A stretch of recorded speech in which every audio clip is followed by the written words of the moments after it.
Hi guys, welcome back for day 2 of Jolly July.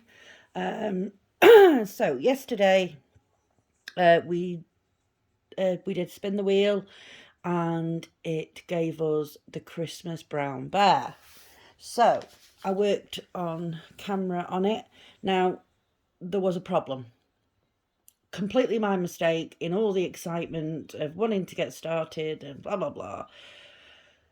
I was doing full cross. Now, that particular symbol was half cross.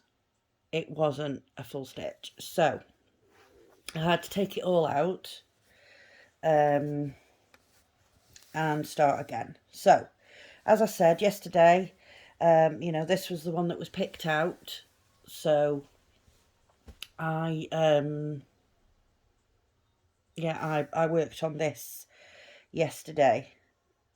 So, I started here.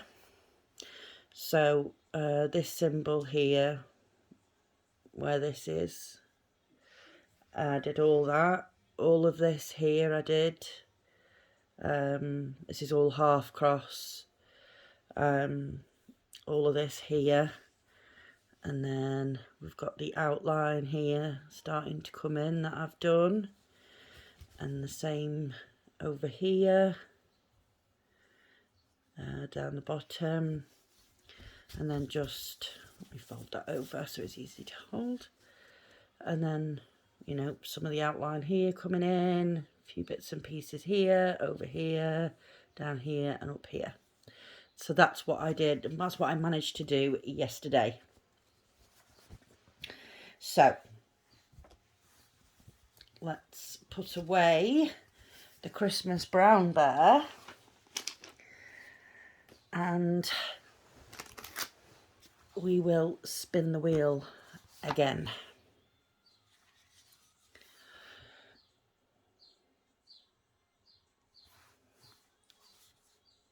No, I don't want to do it just yet, thank you. Okay, so we're going to spin the wheel again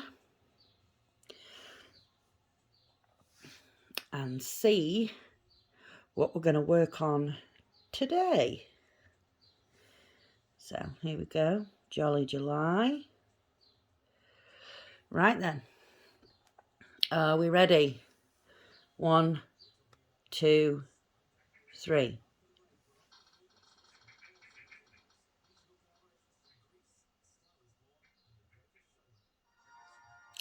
And it's given me the Christmas brown bear again. So we will carry on working on the Christmas brown bear. Okay.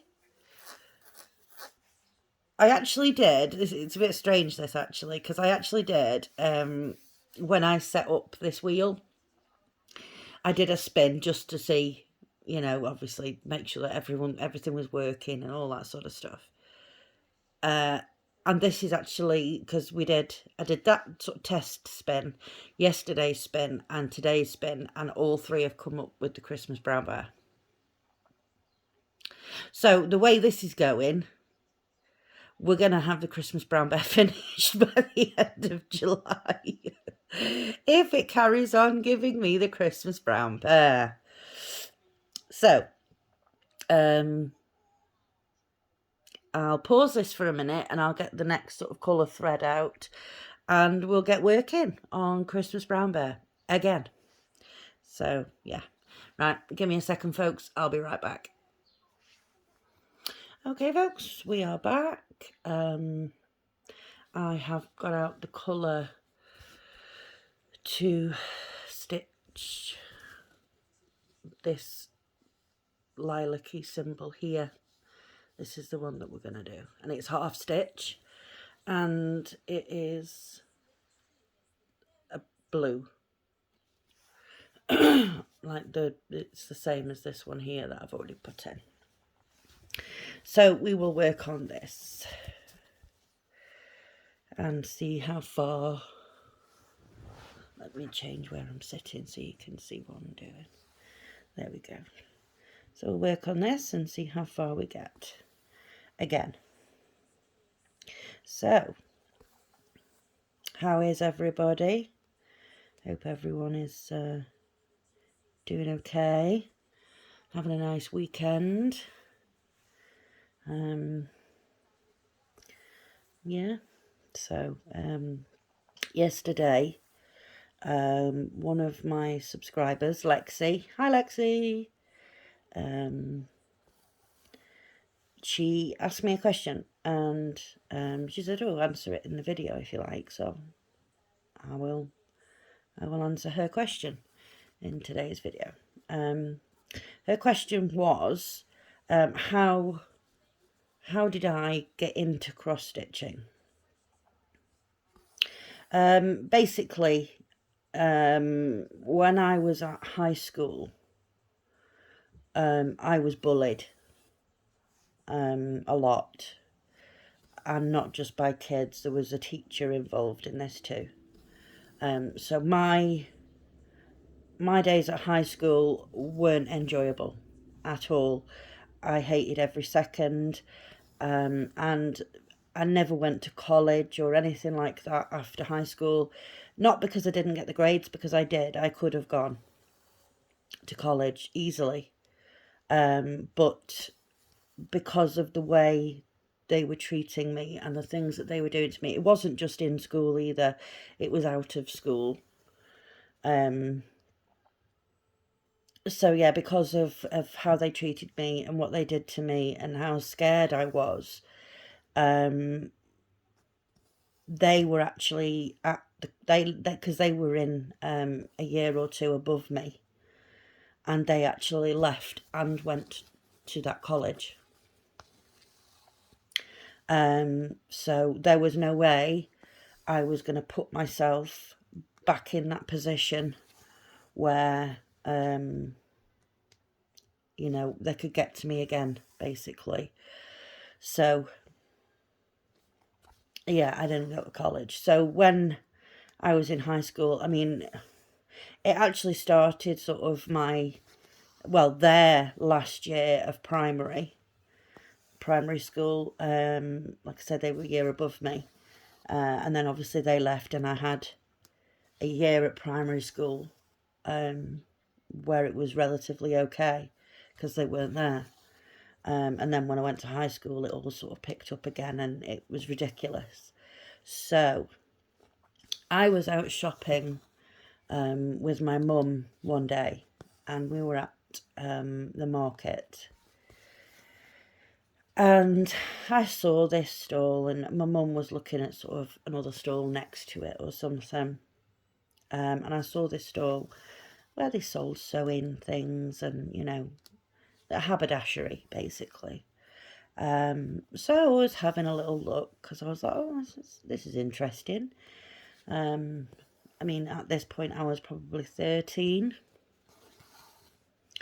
And I spotted the cross-stitch kits, and I was intrigued.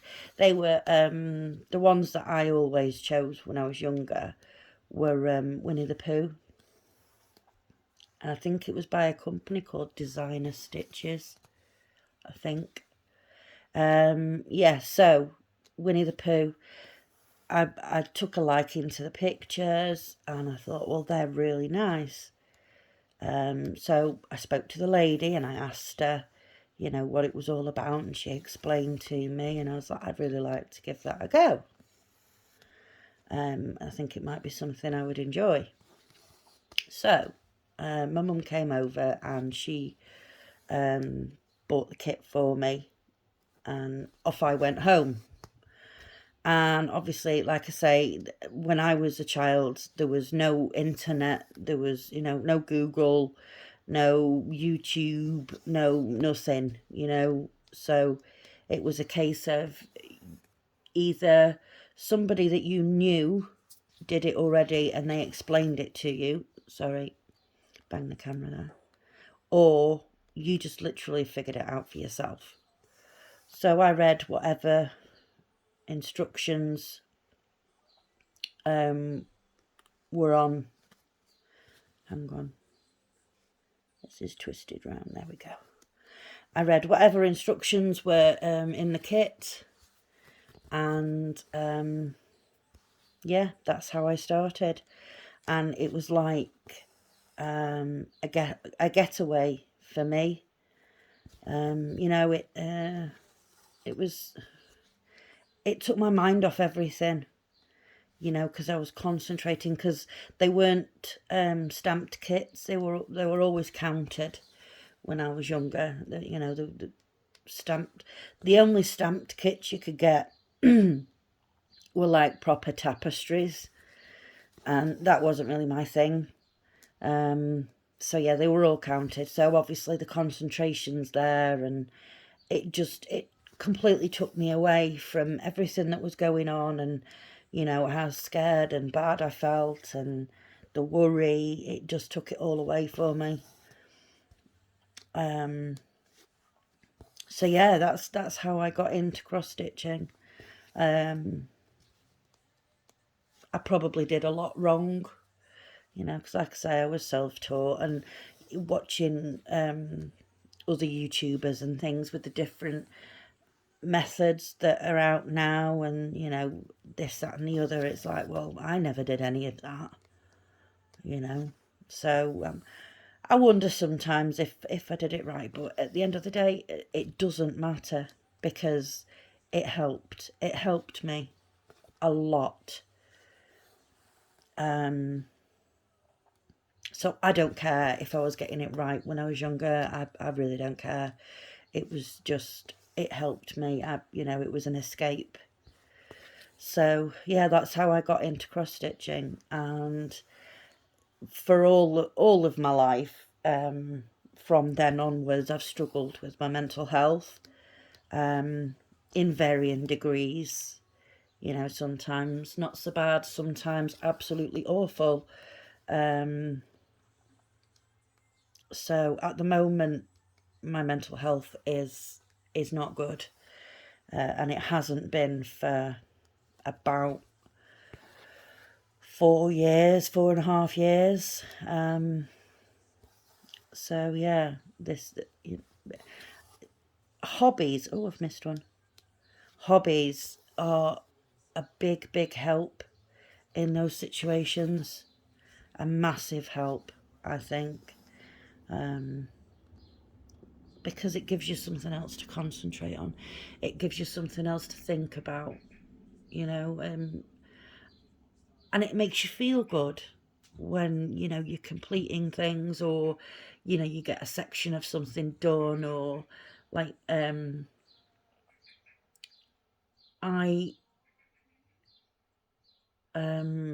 crochet too. I haven't crocheted for 2.5 years, but that also, you know, I actually turned that into a business. I was making sort of massive, intricate throws for beds and sofas and all sorts. And yeah, it was, that took a lot from me. You know what I mean?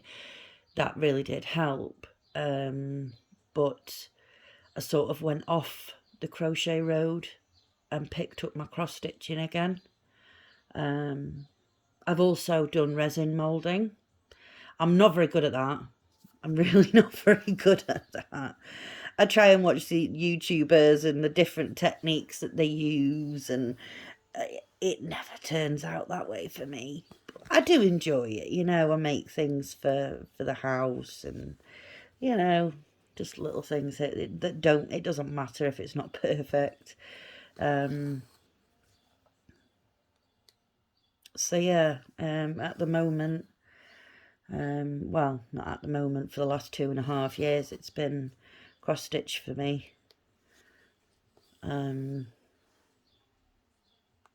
So yeah, I love it. But like I say, I've always done counted. It's only since, and believe it or not, I'm going to mention her now. It's Stitching with Laura. I started watching her channel, and that's the first time that I saw pre-stamped kits. I was like, what is this? What are these? So yeah, that's where I learnt about stamped kits from, was stitching with Laura. So thank you, Laura, much appreciated. Um, and that's, I haven't done really much counted. I can't find the hole for this one. 1 second, folks. There it is. Yeah, I have the, oh gosh, words are just not working for me. The threads, and that's it. The threads and the Ada and that sort of thing. I have all of that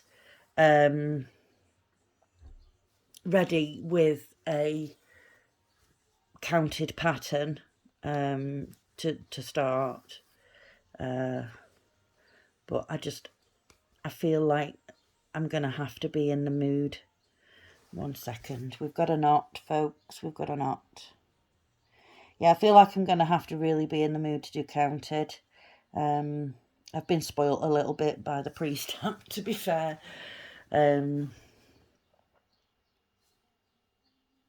So, yeah. It's all there ready for, if it takes my fancy. And I've got kits upon kits upon kits upstairs, of, counted kits that I can do. I have projects that, I've started and sort of taken a step back from, that, I could pick up again if I wanted. So I do have a lot of counted. But the pre-stamped is starting to take over a little bit now. It's like I'll buy a storage box, and then, maybe a month later I'll be like, oh, I need another storage box. At the moment I have, let me work it out, 1, 2, 3, 4. I have 4 large storage boxes at the moment, full of cross stitch, counted and pre-stamped. So yeah, I've got plenty to keep me going if there was ever a cross stitch kit shortage. Something drastic happened and we couldn't get them anymore or whatever, I'd be sorted. I'd be fine. I've got so many kits, it's untrue. I mean, not as many as some YouTubers.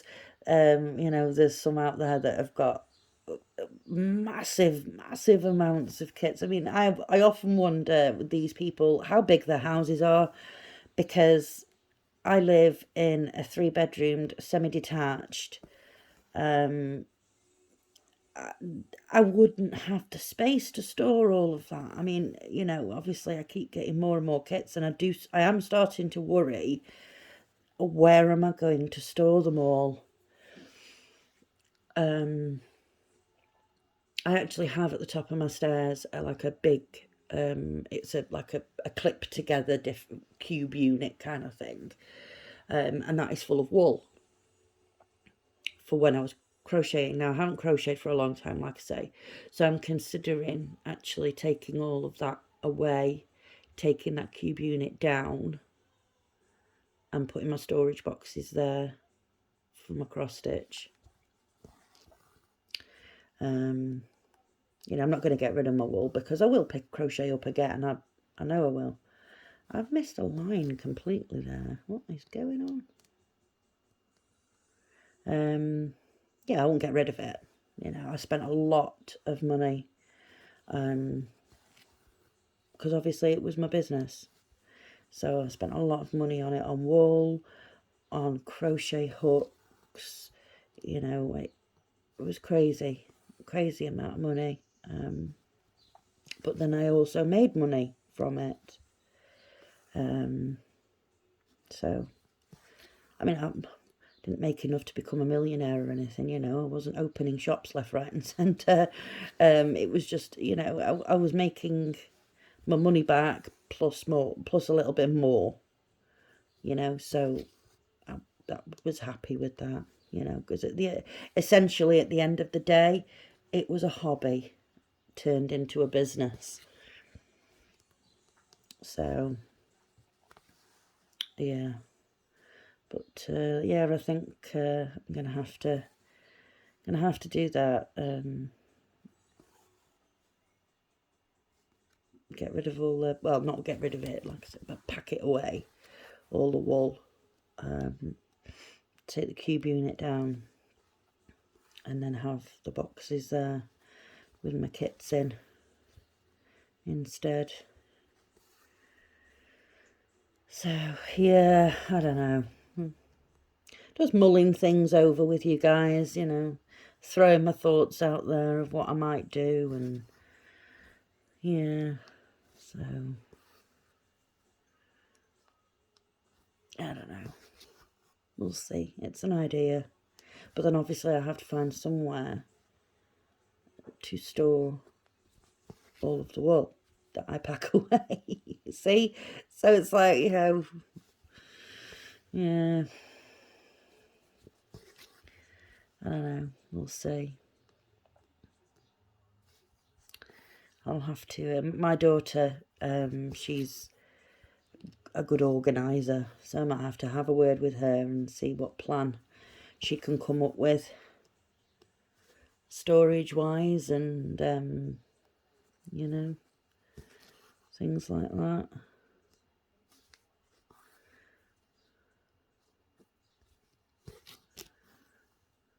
See what she says. She'll give me some ideas.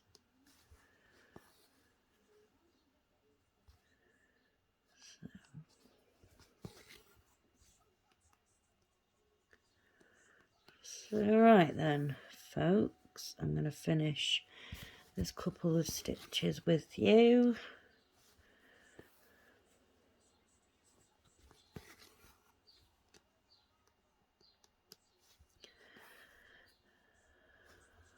One more. Oh no, that's gone through the wrong place. Take that back through. Actually get it in the right place. There we go. Okay, so we've done that little bit up there. This bit here. We've got that bit filled in. So I will continue on with this again today. See how far we can get. I want to try and get all of the half stitches done, and then I can start filling in with the full cross. So yeah, that's where we're up to, folks, and that's what's going to be continuing for this day. So Christmas brown bear on day 2 as well as day 1. So thanks very much for watching, folks. I hope you've enjoyed this video. If you have, please give it a like. If you haven't already subscribed, please consider subscribing. I'm hoping this week we may have an order or 2 come in. So we will have an unbagging. I won't say a review because I'm waiting on things that I've actually bought myself. So it will be an unbagging. So fingers crossed that that comes this week. I'm hoping it will. Yeah, so we may have an unbagging as well this week sometime. So yeah, thanks very much, folks. I will carry on with this today, and then tomorrow I'll show you the progress that I've made, and we'll spin the wheel again. Now, if Christmas brown bear comes up again, tell me in the comments what you think I should do. Should I continue on with it, or should I spin again to get something different? Because I've got a horrible feeling that for some reason that spin is always going to land on Christmas brown bear. I don't know, we'll see. But tell me in the comments what you think I should do if it comes up again tomorrow. Yeah, we'll see. So thanks very much, folks. So until tomorrow, you guys take care of yourselves, enjoy the rest of your weekend, and I will see you tomorrow. Take care, guys. Bye-bye.